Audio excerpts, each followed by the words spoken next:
Bonjour tout le monde, je m'appelle Sabrina et je voulais vous parler aujourd'hui d'un sujet hyper récurrent qui revient régulièrement, c'est le mal-être et la difficulté d'adaptation des singuliers et en l'occurrence de pas mal de surdoués. On adopte souvent, en fait quand on parle de ces gens-là, on les envisage toujours sous l'angle de la souffrance. Et moi ça me paraît être un truc absolument fou parce que je me dis comment on peut avoir un potentiel aussi énorme et en même temps, quand on parle de nous, bah, c'est souvent sous l'angle de la souffrance et de la difficulté, de la douleur.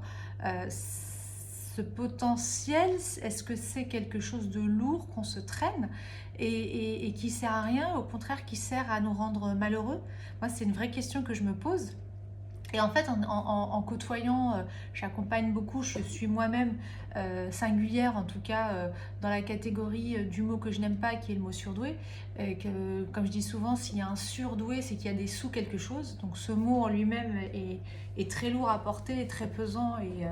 Et moi, j'appellerais, alors il y a d'autres mots qui peuvent être plus adaptés, mais disons que la langue française étant ce qu'elle est, quand on parle de surdoué, on comprend de qui on parle, mais je pense que ce mot-là est vraiment, vraiment un mot à changer.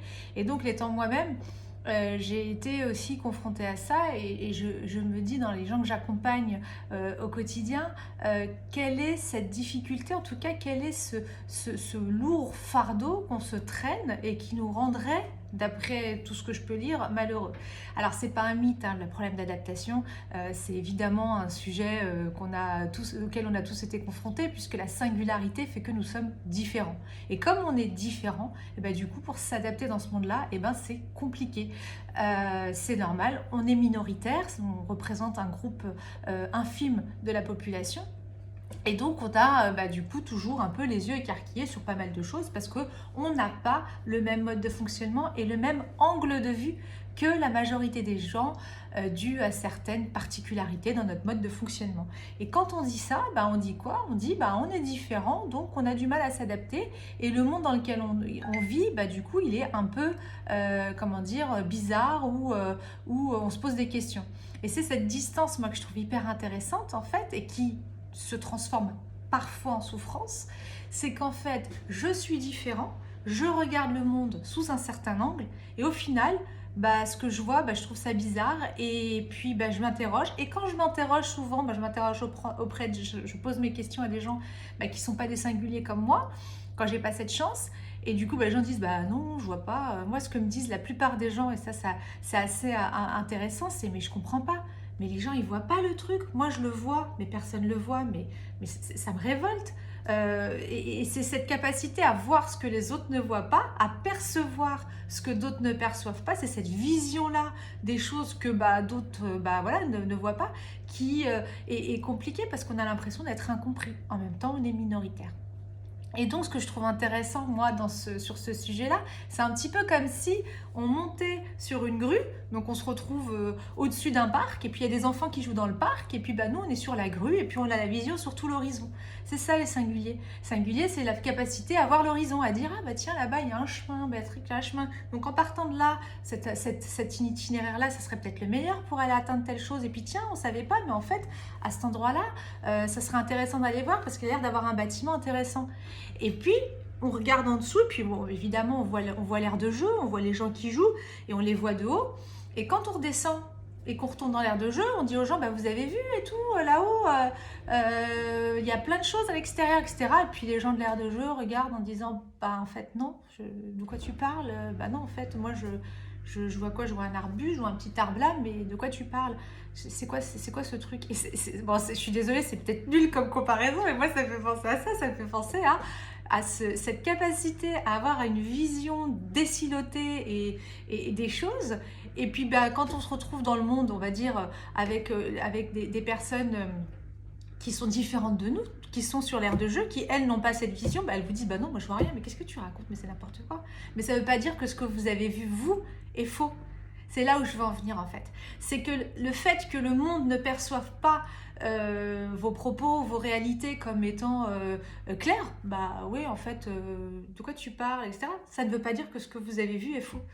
Et c'est le problème en fait, et c'est pour ça que je voulais vraiment en parler, c'est que cette espèce de... Vous voyez, c'est comme un peu des lentilles, des lunettes un peu grossissantes, ou au contraire qui nous permettent de voir de loin.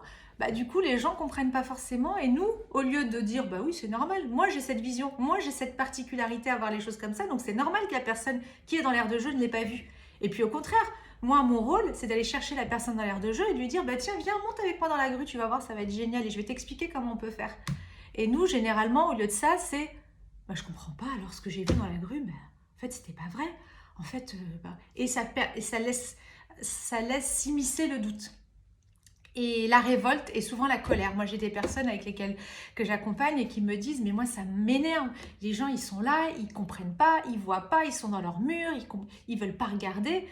Mais en fait, ils n'ont pas cette capacité que toi, tu as. Et toi, ton rôle, en fait, même si c'est énervant et même si c'est rageant, c'est d'aller prendre la personne par la main et lui dire, mais attends, je vais t'expliquer ce que je veux faire. Et si la personne n'est pas intéressée, bah, à ce moment-là, ça sert à rien de lui parler. Si tu veux dire à quelqu'un, viens, monte dans ma grue, et puis la personne, elle dit, bah non, je n'ai pas envie d'aller dans ta grue. Vous n'allez pas la prendre de force, tu vas dire, mais si, viens, tu vas voir, il y a des trucs à voir. Bah non, on a tous notre libre arbitre, on est tous libres d'accepter la réalité qu'on veut. Donc ces personnes-là, au final, bah, on se dit quoi? On se dit, bon, bah ok, elle n'est pas prête, elle n'a pas envie de voir, ok, bah soit, et d'autres actes. Et puis il y a peut-être d'autres personnes qui seront intéressées par la capacité que vous avez justement à avoir cette vision-là. Et c'est ça qui est intéressant, c'est de s'intéresser et de mettre son énergie sur les personnes qui vont aller se nourrir de ce que vous voyez, qui vont être intéressées par votre talent, par votre potentiel. Et c'est là où, en fait, je trouve que le fait d'être singulier, surdoué est une chance et c'est pas un fardeau et qu'il faut réussir. Et c'est un travail qu'on fait tous, d'essayer de surmonter cette difficulté d'adaptation au monde et cette différence de regard qu'on a. On est sur le côté et puis nous, on voit un truc que les autres ne voient pas, bah de l'offrir aux gens et de l'offrir au monde, mais à ceux qui veulent bien le recevoir. Et c'est là une autre étape de la souffrance, c'est que la souffrance aussi, elle est due au fait que parfois les gens sont pas prêts à entendre ce que vous dites. Et du coup, c'est retour en l'envoyeur, mais retour en l'envoyeur, vous, votre posture, c'est de dire, bah ok, moi tu veux pas entendre, bah tu veux pas entendre, c'est pas grave, si ça t'intéresse pas. Et dans les entreprises, c'est assez hyper fréquent, moi je l'entends tout le temps, où on me dit, mais je leur ai proposé le truc, mais je le savais, mais moi il y a 2 ans, je leur ai parlé de ce truc-là, et puis ils ont dit, ouais, et puis 2 ans après, ils reviennent, et puis ils se souviennent même pas que c'était moi. Voilà, c'est ça le truc. C'est j'ai vu ce que les autres ne voient pas. J'ai entendu ce que les autres n'entendent pas. J'ai compris ce que les autres n'ont pas encore compris.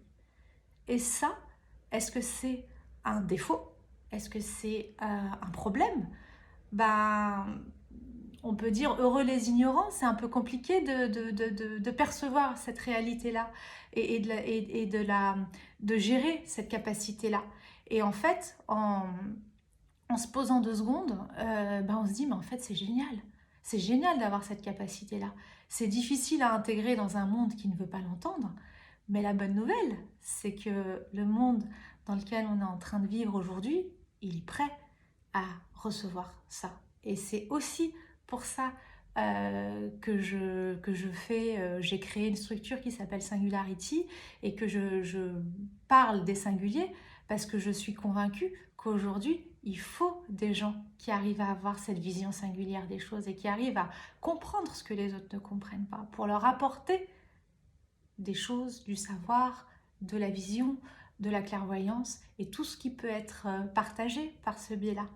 Donc, si j'ai moi quelque chose à dire dans ma petite mesure, hein, évidemment, et de ce que j'ai vécu et de ce que j'ai compris dans ma vie, c'est allez-y, foncez, partagez, mais avec ceux qui veulent l'entendre. Et ne vous épuisez pas avec les gens qui ne sont pas prêts à l'entendre. Vous allez vous épuiser, ça va se terminer en souffrance. Et là, on va reparler encore des personnes singulières, surdouées, machin, HPI, atypiques, tout ce qu'on veut dans le fourre-tout là, qui souffrent et qui sont pas intégrées dans le monde dans lequel elles vivent. Choisissez vos combats, orientez votre énergie. Choisissez à qui vous donnez votre énergie. Prêcher dans le désert, est-ce que ça a un sens ? Est-ce que c'est intéressant de prêcher dans le désert ? Vous êtes autour d'une table de réunion, il y a 15 personnes, personne n'a envie de vous entendre. Personne ne comprend la valeur que vous apportez en ayant cette vision-là que d'autres n'ont pas. Donc est-ce que vous pouvez la partager, vous tester, mais si vous voyez que ça ne prend pas, bah, ne vous épuisez pas. C'est un cadeau que vous faites, votre vision. C'est un cadeau que vous faites aux gens, de leur dire, mais attends, je vois ça, etc. Si les gens ne sont pas prêts à accueillir le cadeau, ça ne sert à rien de l'offrir. La seule personne qui va être lésée dans l'histoire, c'est vous. La seule personne qui va se fatiguer, c'est vous. C'est pour ça que moi, je pousse beaucoup pour orienter cette vision et cette énergie et de se dire, bah, en fait, je vais choisir, moi, comment, dans quelles circonstances, je vais lâcher ça. Puisque le monde n'est pas prêt à l'entendre, ou il commence toujours à l'entendre et à frétiller, à vouloir se dire, tiens, on a toujours eu cette façon de voir les choses, on a toujours vu les choses de telle manière dans cette boîte, et puis on a accepté que les gens qui voyaient ce qu'il y avait dans la boîte. Bon, super, ou qui acceptaient de se former dans la boîte, la petite aire de jeu là. Ok, donc ça c'est l'aire de jeu, tu joues à l'intérieur. On n'a jamais demandé à ce que les gens aillent avoir cette vision grue qu'ils pourraient avoir. Mais maintenant que le monde change et maintenant qu'on est dans une période complètement, je dirais, pour le coup atypique et imprévisible, et presque chaotique, et on a besoin de ces personnes-là, on a besoin de sortir de la boîte, puisqu'en fait, l'ère de jeu, là, c'est devenu, il n'y a plus de limite, on sait plus, on contrôle plus le contexte. Et là, il faut des personnes qui sont singulières et qui ont ce point de vue sur les choses qui soit différent. Donc, j'espère que ça vous parlera et que ça vous permettra de vous positionner plus efficacement et puis de sortir du cercle de la colère et de la souffrance qui au final peut être plus douloureux qu'autre chose et la seule victime de tout ça au final c'est vous et c'est, je trouve dommage quand on a la chance d'avoir un potentiel comme ça et un potentiel qu'on appelle hors norme, atypique, on y met ce qu'on y veut, en tout cas cette différence par rapport à la moyenne des gens et par rapport au monde, c'est dommage d'en souffrir et il faut au contraire qu'on arrive à en faire une force et qu'on arrive à l'offrir au monde parce que je suis convaincue que cette singularité est un cadeau pour les gens et que quand c'est bien orienté, bien partagé, ça suscite beaucoup de bonheur pour soi et pour les autres. Je vous embrasse.